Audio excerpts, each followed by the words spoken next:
तीन बातें जिनसे जिन आपके अंदर दाखिल होता है। जिन या जिन्नात एक ऐसा नाम है जिसके बारे में आपने जरूर सुना होगा, लेकिन जरूरी नहीं कि उन पर आपका यकीन हो, क्योंकि उनके बारे में हर किसी की राय अलग है और हर किसी का यकीन भी इस मामले में अलग अलग है। कुछ लोग कहते हैं कि वो इस दुनिया में होते हैं और कुछ लोग कहते हैं कि नहीं होते हैं, और इस बात पर भी लोगों में इख्तिलाफ है कि वो किसी इंसानी जिस्म में घुस सकते हैं या नहीं। लेकिन सही बात कुछ ही लोगों को मालूम है कि जीनत या जैन कौन है।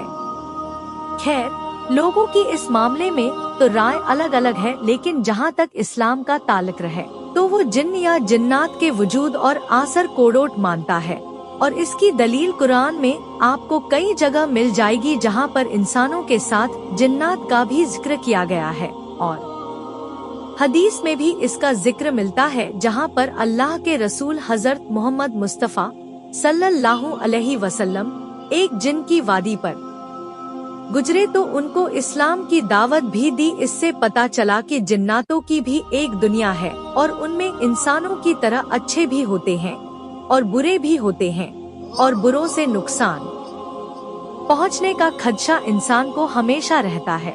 लेकिन डरने की कोई बात नहीं, ये हर वक्त और हर किसी के ऊपर अपना असर नहीं छोड़ सकते और न ही किसी को परेशान कर सकते हैं।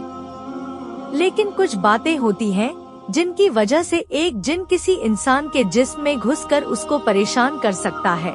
इस बारे में शेख इस्लाम इब्न तैमिया ने इशारा दिया है कि जिन्न आपके अंदर तीन तरीकों से दाखिल हो सकता है। एक, जिन्न को आपसे प्यार है। जिन्नातों में से कोई आपको किसी वजह पसंद करने लगा तो ऐसा हो सकता है। देखा जाता है कि आम तौर से हमारे घरों में औरतें जब कपड़े वगैरह बदल रही होती हैं तो बिस्मिल्लाह नहीं पढ़ती, जबकि हो सकता कोई जिन्नात उनको देख रहा हो, और जब वो किसी जिस्म को बगैर कपड़ों के देखता है तो ऐसा हो सकता है कि उसको ये जिस्म भा जाए और वो उसके जिस्म में दाखिल होकर गलत हरकत करने लगे।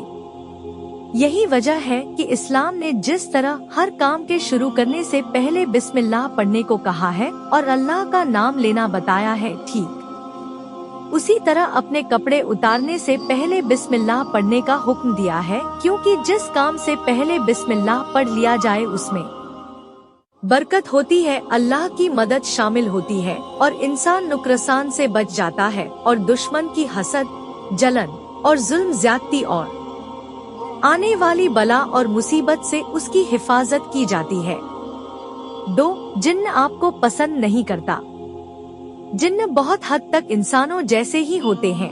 अगर किसी वजह से आपको पसंद कर सकते हैं तो मुमकिन है कि आपको ना पसंद करने लगे, और अगर कोई किसी वजह से उनको ना पसंद हो गया तो बदले की फिराक में वो नुकसान पहुंचाने और परेशान करने में हद कर देते हैं, और उनसे किसी भी किस्म की ज्यादती की उम्मीद की जा सकती है।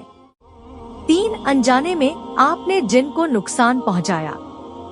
चूँकि हम लोग जिनों को अपनी आँखों से नहीं देख पाते हैं, नतीजा क्या होता है कि अनजाने में हमारे किसी अमल से किसी जिन्नात को चोट लग गई या कोई नुकसान पहुंच गया तो इसकी वजह से जिन पीछे पड़ जाता है और नुकसान पहुंचाता रहता है। इसलिए फिर मैं वही बात कहूँगा कि किसी भी काम को करने से पहले बिस्मिल्लाह को जरूर पढ़ ले, ताकि इस तरह के नुकसान से बच सके।